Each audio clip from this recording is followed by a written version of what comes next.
Período presidencial. En este vídeo analizaremos los principales hitos que marcaron nuestro país sobrepasando las adversidades que sucedieron entre los años 1925 hasta el año 1973.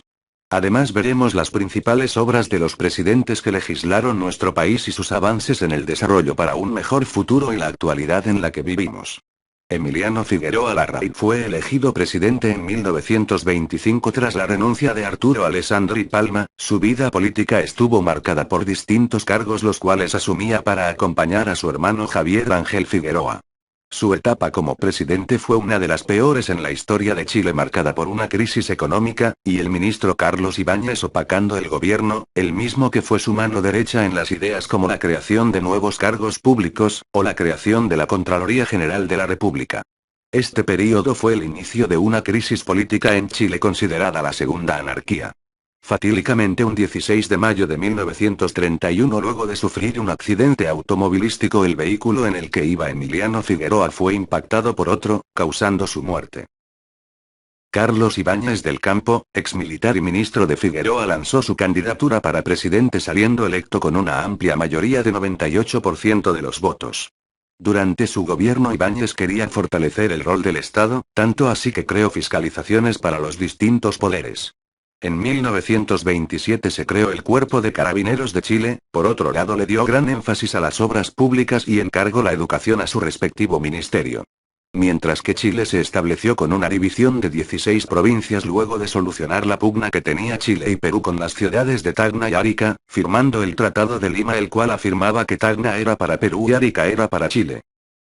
Juan Esteban Montero asumió su presidencia en 1931 y formó un gobierno anti-ibanetista, específicamente de derecha. La Gran Depresión fue un punto doloroso para las políticas conservadoras debido a los gastos hechos por Ibáñez. Al llegar la cesantía, el desabastecimiento fue total, el país quedó inundado de cesantía y pobreza.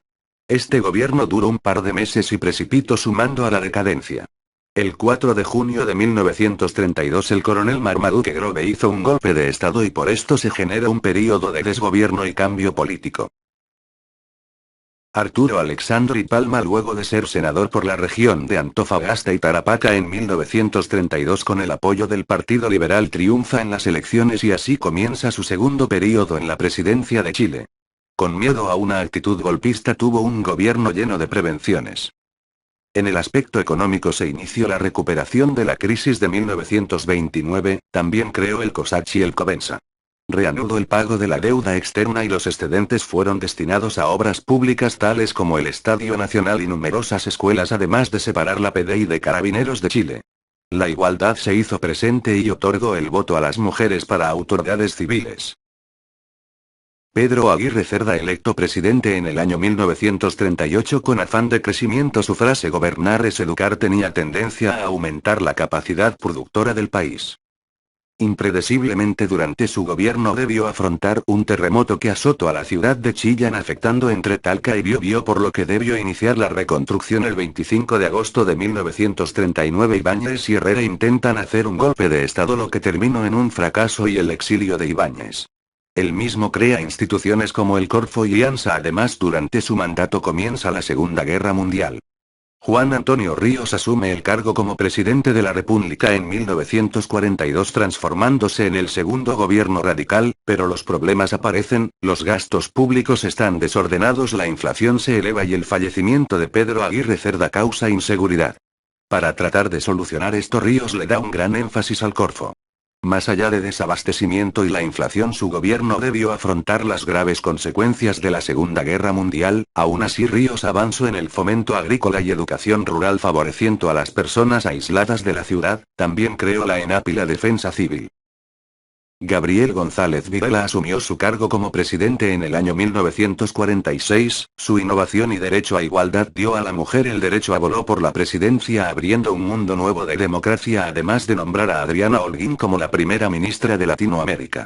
Otra ley muy pronunciada fue la Ley Maldita, la cual prohibía el Partido Comunista. El más grande antagonista de González fue el famoso poeta Pablo Neruda, acusándolo de nazi. González además creó la CAP y la Universidad Técnica, la que hoy es conocida como Universidad de Santiago. Carlos Ibáñez del Campo en su segundo mandato volvió a la presidencia en 1952 apoyando el Partido Agrario Laborista, el cual era liderado por María de la Cruz, la cual le daría gran parte de votos de las mujeres. Ibáñez pasó por un gran problema de inflación y economía deplorable, por lo que creó el Ministerio de Minería y el Banco Estado. Luego de eso, en 1958 termina su mandato. 2 años después muere. Jorge Alessandri fue presidente de Chile en 1958. Alessandri ordenó el gasto público, hizo una buena economía, inició un plan de obras públicas e hizo construcciones de viviendas, creó la SINAPI, la vivienda económica, cambió la moneda del escudo al peso y se fijó el dólar. El terremoto de 1960 afectó su gobierno, por lo que Jorge Alessandri tuvo que ayudar en la reconstrucción. Al final de su gobierno, Alessandri propuso al Congreso Nacional reformas constitucionales. Finalmente en 1964 termina su gobierno. Eduardo Frei Montalva fue electo en 1964 gracias a la democracia cristiana. Fue vista con interés en todas partes del mundo, pues se trataba de un experimento político muy prometedor, que podía ser la opción al capitalismo y al socialismo. En plena Guerra Fría, sus obras fueron la lucha contra el analfabetismo, que dentro del programa de promoción popular se intentó, esencialmente, disminuir al mínimo el analfabetismo en nuestro país. Aunque esto no se logró, sí se redujo su tasa. La reforma agraria, que fue la principal meta de las leyes de reforma agraria y de sindicalización campesina, su gobierno finalizó en 1970 entregándole el puesto de presidente a Salvador Allende.